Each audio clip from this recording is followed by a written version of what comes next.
दोस्तों नमस्कार।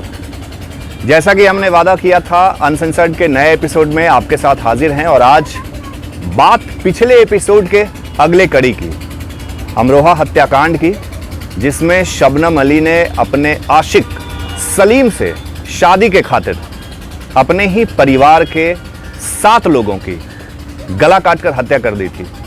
हालांकि बाद में जो पोस्टमार्टम रिपोर्ट आया था उसमें ये खुलासा हुआ कि हत्या चाय में जहर देकर पिलाने की वजह से की गई, न कि कुल्हाड़ी सी। कहने का मतलब है कि पहले लोगों को, घर वालों को उसने चाय में जहर देकर मौत की नींद सुलाया और इसे हत्या का रूप देने की खातिर कुल्हाड़ियों से एक एक कर अपने ही परिवार के सदस्य को काट डाला। 8 महीने के मासूम तक को नहीं छोड़ा।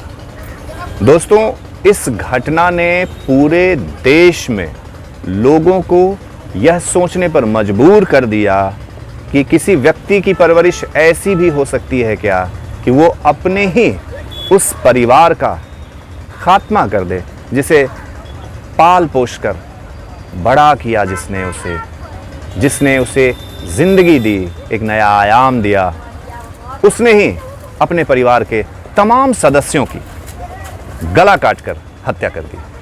लेकिन ये कहानी हम आपको पिछले एपिसोड में बता चुके हैं, पर आज हम जो बताने वाले हैं वो ये कि आखिर उस दौरान शबनम के गर्भ में जो बच्चा पल रहा था वो कहाँ है, वो बच्चा कहाँ है, और साथ ही साथ ये भी बात करेंगे कि कौन है वो शख्स जिसने उस बच्चे को गोद लिया है और जिसके कस्टडी में आज वो बच्चा अपना जीवन जी रहा है। तो दोस्तों, बगैर समय गवाए मैं आपको ये बताऊंगा कि शबनम अली के बेटे को गोद लेने वाले कोई आम शख्स नहीं है, वो एक ख़ास शख्स हैं। सोशल मीडिया पे उनके काफ़ी फ़ैन फॉलोइंग है और काफ़ी लोग उन्हें सुनते हैं, काफ़ी लोग उन्हें फॉलो करते हैं, देखते हैं।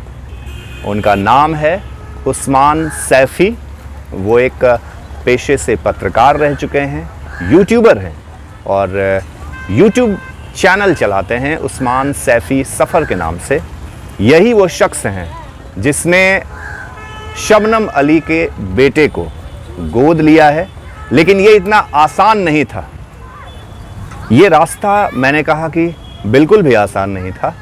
उस्मान सैफ़ी को शबनम अली के बेटे को गोद लेने के लिए काफ़ी कानूनी दावपेच का सामना करना पड़ा और अंततः उनकी जीत हुई, उनके जज्बात की जीत हुई। इसमें कोई दो राय नहीं है कि शबनम अली के बेटे को ह्यूमन ग्राउंड पे उन्होंने गोद लिया और ये एक अच्छी पहल है और हर व्यक्ति को उनके इस पहल का स्वागत करना चाहिए, क्योंकि शबनम ने जो कुछ भी किया, कानून और न्यायिक प्रक्रिया उसे उसकी सज़ा देगा। लेकिन उस दौरान उसके गर्भ में पल रहे बच्चे की कोई गलती नहीं थी और उसका हक है कि वो आम आदमी की तरह एक अच्छी ज़िंदगी जी सके। जब शबनम अली के बेटे को गोद लेने की प्रक्रिया शुरू हुई तो कहा जाता है कि शुरुआती दौर में शबनम अली से उस्मान सैफ़ी को मिलने भी नहीं दिया जा रहा था, क्योंकि जिसने इतने बड़े हत्याकांड को अंजाम दिया है, आखिर उससे मिलने वाला व्यक्ति कौन हो सकता है, कौन है जो उससे मिलने को इच्छुक है। तो कई बार उन्होंने जेल प्रशासन को अर्जी दी, अपनी पर्ची लगाई, उनकी अर्जी खारिज होती गई, लेकिन बाद में उन्हें शबनम अली से मिलने दिया गया। और जब उस्मान सैफ़ी शबनम अली से जेल में मिले तो उन्होंने जब अपनी बात शबनम के सामने रखी कि वो उसके बच्चे को गोद लेना चाहते हैं, तो शबनम अली सीधे तौर पे वहाँ पे रिफ्यूज़ कर गई, क्योंकि वो नहीं चाहती थी कि उसका छोटा बच्चा किसी और की परवरिश में, किसी और के संसर्ग में जाए। उसे नहीं पता था कि गोद लेने वाला जो व्यक्ति है वो कैसा है। लेकिन तमाम जद्दोजहद के बाद, शबनम को कन्विंस करने के बाद, कुछ शर्तों के साथ शबनम ने उस्मान सैफ़ी को अपना बच्चा गोद लेने दिया और साथ ही साथ कुछ इंस्ट्रक्शंस थे। वो इंस्ट्रक्शंस ये थे कि अगर पहले 3 महीने तक वो उसके बच्चे को सही परवरिश देंगे तभी आगे वो उस बच्चे के हमेशा हमेशा के लिए कस्टडियन हो सकते हैं। जब उस्मान सैफ़ी बच्चे को गोद लेना चाहते थे तो कानूनी अड़चन ये भी आ रही थी कि वो शादीशुदा नहीं थे और किसी भी गैर शादीशुदा व्यक्ति को किसी भी बच्चे का कस्टडी नहीं दिया जा सकता है। जब ये सारी बातें निकल कर सामने आई तो उस्मान सैफ़ी ने प्रयास किया कि वो शादी कर लें, पर शादी कोई ऐसी चीज़ नहीं है कि झट से गए और करके आ गए। लेकिन उस्मान सैफ़ी ने ऐसा ही किया। उन्होंने कई लोगों से संपर्क साधा जो पूर्व में उनसे शादी के लिए संपर्क साध रहे थे, लेकिन जैसे ही वो ये जानते थे कि वो जिस बच्चे को गोद लेने जा रहे हैं उसकी माँ 7 लोगों की कातिल है, सभी लोग पीछे हट जा रहे थे। और ऐसे में अगर कोई उनका साथ देने वाला था तो वो उनकी ही एक दोस्त, उनके बहुत पुरानी दोस्त थी। जब उन्होंने अपनी दोस्त से इस बात का जिक्र किया तो उनकी दोस्त झट से तैयार हो गई। उस्मान सैफ़ी को भी ये अंदाज़ा नहीं था कि उनकी दोस्त इस मुद्दे पर इतनी जल्दी उनके इस फैसले के साथ हो जाएंगी।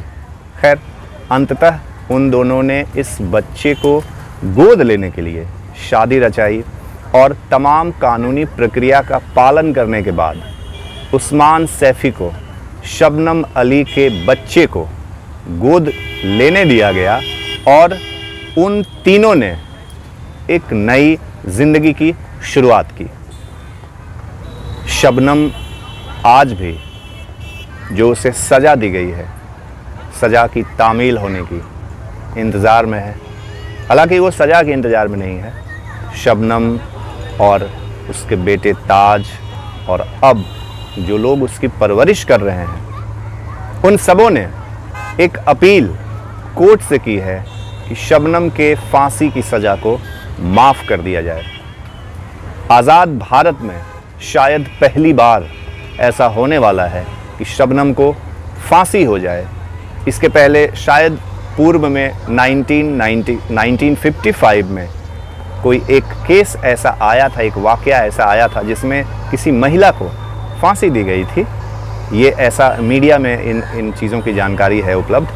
लेकिन अगर उसके बाद कहा जाए तो आज तक हिंदुस्तान में किसी महिला को फांसी नहीं दी गई। अगर शबनम दोषी ठहराई जाती है तो 1955 के बाद शबनम पहली महिला होगी जिसे कि फांसी दिया जाएगा। साथ ही साथ मैं बताते चलूं कि शबनम ने बहुत जगह पे अपने फांसी की सज़ा को माफ़ करने का आवेदन दिया है और प्रायः हर जगह से उसके आवेदन को खारिज किया जा चुका है। लेकिन अब शबनम के साथ उसकी लड़ाई लड़ने के लिए और भी लोग साथ हैं और शबनम इस उम्मीद में है कि कोर्ट, राष्ट्रपति सबके सामूहिक प्रयास से उसके फांसी की सज़ा माफ़ हो जाएगी और वो जेल में ही सही कम से कम अपने बेटे के संपर्क में किसी न किसी रूप में इस दुनिया में अपनी ज़िंदगी गुजारेगी। इसमें कोई दो राय नहीं है दोस्तों कि शबनम ने जो किया वो कभी ना माफ़ करने वाला अपराध है। अपने प्रेमी से शादी के खातिर अपने परिवार के 7 लोगों को मार डालना, इतनी पढ़ी लिखी महिला होने के बावजूद शबनम ने जो कृत्य किया, शबनम ने जो अपराध किया, वाकई वो माफ़ी के लायक तो नहीं है। लेकिन जब आप उसके बच्चे को देखेंगे, जब आप उसके बच्चे के चेहरे को देखेंगे तो थोड़ी देर के लिए आपके अंदर भी वो इमोशन आ जाएगा। थोड़ी देर के लिए आपको भी लगेगा कि जो शबनम ने किया वो किया, इसमें उस बच्चे का कोई दोष नहीं है। हालांकि उस बच्चे को एक ऐसा परिवार मिला है उस्मान भाई के रूप में, उनकी पत्नी के रूप में, जो उसकी परवरिश शायद शबनम से अच्छे तरीके से कर रहे हैं और आगे भी करेंगे। लेकिन बावजूद इसके एक बेटे को उसके माँ का सानिध्य मिलना चाहिए और ताज को ये सानिध्य मिलता है या नहीं, ये आने वाला समय बताएगा। तो दोस्तों, ये बात थी अमरोहा कांड की, शबनम अली के कुकृत्य की। डेफिनेटली इसे कुकृत्य ही कहेंगे। और आज हमने बात करी शबनम के बेटे को गोद लेने वाले उस्मान सैफ़ी के बारे में, जिन्होंने आदमियता के नाते, एक सच्चे इंसानियत के नाते मिसाल पेश करते हुए उनके बच्चे को न सिर्फ गोद लिया है बल्कि उनकी बहुत अच्छी परवरिश कर रहे हैं। ऐसा स्रोतों से, मीडिया और इंटरनेट पे उनके ब्लॉग के ज़रिए, उनके जो वेबसाइट हैं, अलग अलग सोशल साइट्स हैं, यूट्यूब चैनल्स हैं, फेसबुक पे पेजेस हैं उनके, तो उनसे, उन स्रोतों से जो पता चला है उससे यही पता चलता है कि उस्मान सैफ़ी शबनम के बेटे ताज की बहुत अच्छी परवरिश कर रहे हैं और ये एक बहुत अच्छी बात है कि उसे एक अच्छी जीवन नसीब हो रही है।